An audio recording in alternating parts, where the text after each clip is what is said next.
공부할 때는 인간의 존엄성을 포기해야 돼요. 예를 들면 뭐 점심 메뉴 선택하는 것도 오늘 뭐 먹고 싶지? 무슨 식당 찾을까? 이런 고민도 하기가 싫어서 그냥 1년 내내 딱 메뉴를 한 가지를 정해서 똑같은 식당만 갔어요. 여러분 다른 사람이랑 뭐 연애를 해보든지 아니면 같이 살아보세요. 자유의지가 있는 다른 사람을 자기 마음대로 할 수 있습니까? 공부는 어차피 자기가 하는 거지 않습니까? 내가 내 의지대로 할 수 있는 거기 때문에 어떻게 보면 세상에 공부가 제일 쉽다는 말이 일리도 있는 겁니다. 생활을 굉장히 단조롭고 심플하고 기계적으로 만들어야 됩니다.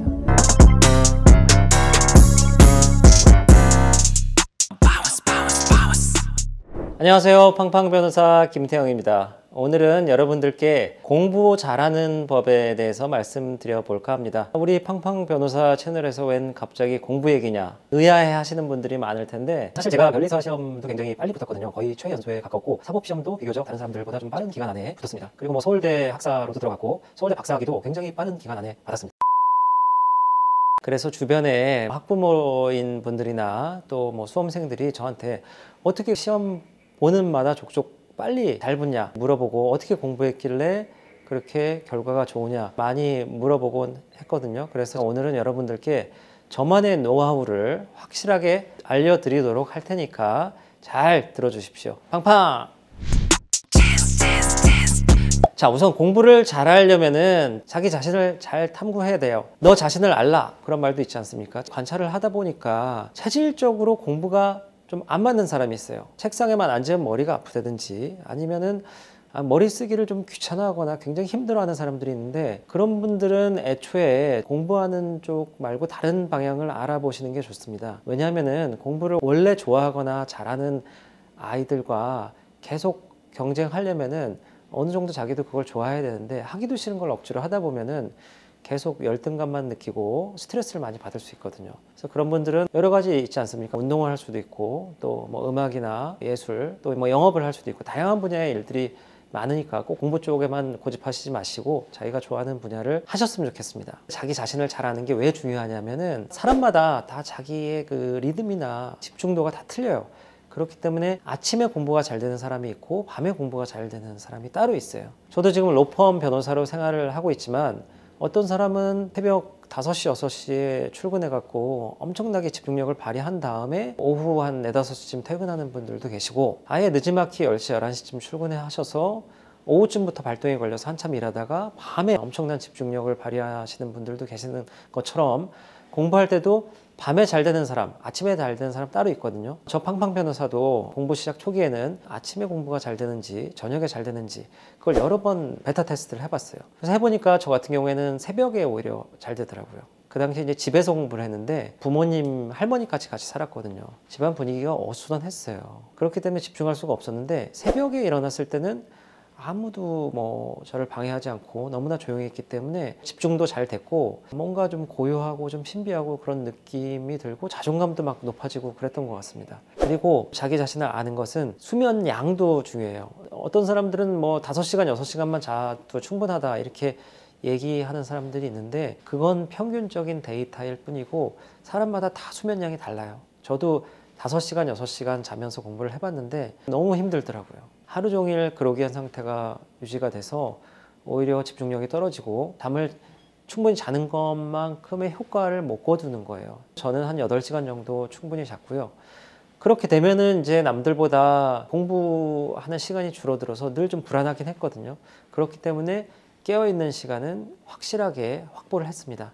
예를 들어서 하루가 24시간이면 잠자는 시간 8시간 빼놓으면 16시간이 남잖아요.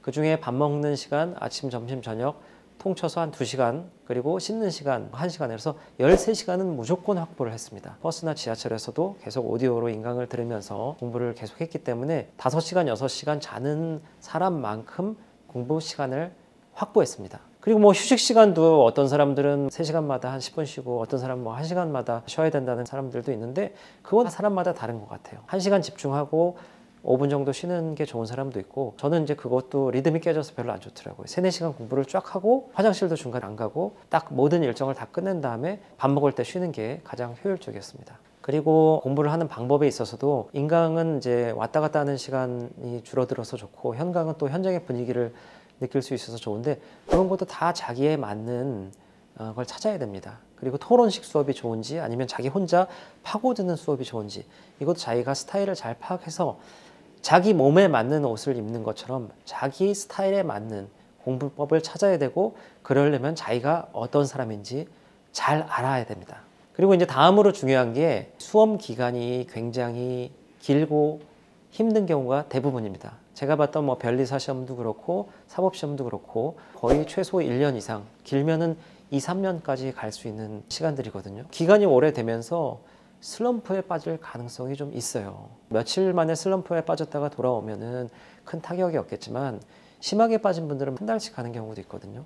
공부도 하기 싫고 내가 이거 뭐 하는 건가, 나중에 떨어지면 어떡하지, 이런 식의 생각에 빠져 있으면은 아무리 잠 줄이고 깨어있는 시간을 아낀다 하더라도 다 도루묵이에요. 너무 손해를 볼 수 있기 때문에 늘 긍정적인 마인드를 가지고 자존감을 가지고 생활을 해야 되는데 그게 쉽지가 않을 수 있어요. 저 같은 경우에는 어떻게 마인드 컨트롤을 했냐면은 여러분 다른 사람이랑 뭐 연애를 해보든지 아니면 같이 살아보세요. 자유의지가 있는 다른 사람을 자기 마음대로 할 수 있습니까? 영업을 하든 사업을 하든 연애를 하든 다른 사람과의 관련된 일은 자기가 통제하기 굉장히 어려운데 공부는 어차피 자기가 하는 거지 않습니까? 내가 내 의지대로 할 수 있는 거기 때문에 어떻게 보면 세상에 공부가 제일 쉽다는 말이 일리도 있는 겁니다. 연애를 하거나 사업을 하는데 내가 노력을 했는데 그거에 비례해서 결과가 안 올 수도 있지만 이 공부란 것은 어느 정도 머리가 있는 이상 자기가 노력한 만큼 결과를 얻는 거기 때문에 낙담할 필요가 없죠. 자기가 뿌리는 씨앗을 자기가 거두는 것처럼 늘 자기의 인풋 대비 아웃풋이 나오는 거기 때문에 정직한 것이다 이렇게 생각을 하면서 마인드를 다잡아야 되고요. 그렇게 해도 마음이 안 잡아지는 경우도 있어요. 어렸을 때 주변에서 어른들이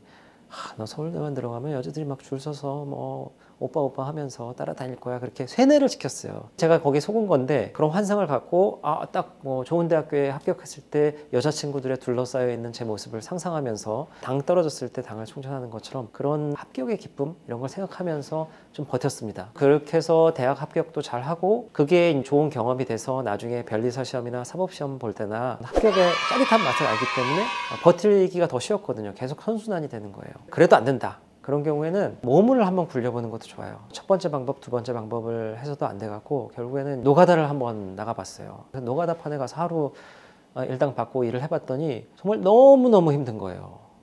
진짜 죽어도 못하겠다. 그리고 3일 정도 허리가 끊어질 정도로 아파갖고 그냥 누워버렸습니다. 그러고 나서 차라리 이게 공부가 더 쉽다. 그래서 정신 바짝 차리고 돌아왔거든요. 세 번째는 정말 규칙적인 생활을 해야 됩니다. 공부할 때는 인간의 존엄성을 포기해야 돼요. 수험 생활에 끝날 때 찾는 거지, 존엄성은. 수험 기간 동안에는 그냥 기계가 됐다고 생각을 해야 됩니다. 그게 마음이 편해요.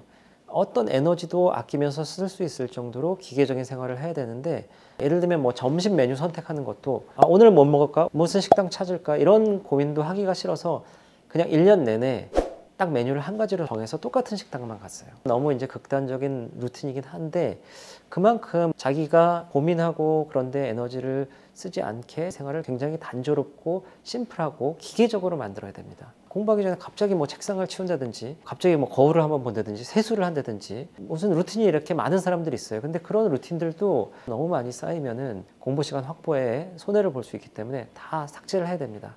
저 같은 경우에 공부하다 중간에 당이 좀 떨어져서 녹차 아이스크림을 한번 먹은 적이 있는데 그게 너무 맛있더라고요. 그래서 그 다음날도 매번 저는 이제 그 녹차 아이스크림을 먹게 되는 거예요. 근데 그거 뭐 별거 아니라고 생각할 수도 있는데 그것도 습관이 되니까 하루에 5분, 10분 이렇게 손해가 생기더라고요. 근데 그게 1년, 2년이 돼봐요. 굉장히 큰 시간이거든요. 마지막으로 절대 공부 기간에는 연애를 하지 말아야 됩니다. 제 주변에 충분한 실력이 있었고 굉장히 똑똑한 친구였는데 수험 기간에 연애를 하는 바람에 결국 장수생의 길을 걷고 마지막에는 시험을 포기하게 되는 경우도 많았어요. 왜냐하면 연애를 하다 보면은 물론 뭐 서로 의지하고 도움을 주는 그런 연애도 있지만 대부분 감정 노동이 굉장히 심해요. 두 가지 면에서 안 좋은데, 하나는 제가 아까 말씀드렸듯이 규칙적인 생활을 해야 되는데 뭐 연애하다가 싸우거나 또 뭐 뭔가 이벤트를 해야 되거나 감정적으로 휩쓸릴 때가 많거든요. 그러면 규칙적인 생활이 끊어질 수도 있고, 또 하나는 공부는 인풋 대비 아웃풋이 아주 정직한 그런 분야라고 했잖아요. 근데 연애를 하다 보면은 인풋 시간이 확실히 줄어들 수밖에 없어요. 저도 뭐 사실 오래된 얘기긴 하지만 고등학교 때 뭐 소소한 연애를 했었는데 그때 제가 전교 몇 등권을 유지하다가 연애했던 몇 개월 동안에는 성적이 200 몇 등으로 떨어진 적도 있어요. 그래서 저는 일찍 그거를 깨닫고 그 다음 시험부터는 절대 연애를 하지 않았고 다른 공부를 시작하려는 친구들에게 아예 시작을 하지 말라고 조언을 해주었습니다. 자, 오늘은 저 팡팡 변호사가 공부 잘하는 법에 대해서 몇 가지 팁을 알려드렸습니다. 저 나름대로 이런 몇 가지 원칙을 세워서 공부를 했더니 비교적 빠른 시간 안에 시험을 합격할 수 있었는데요. 여러분들도 이 영상 보시고 만약에 조금이라도 도움이 되셨다면 그냥 이렇게 보고만 넘기시지 마시고 구독, 좋아요 눌러주시면 좋은 영상 계속 제공해 드리도록 하겠습니다.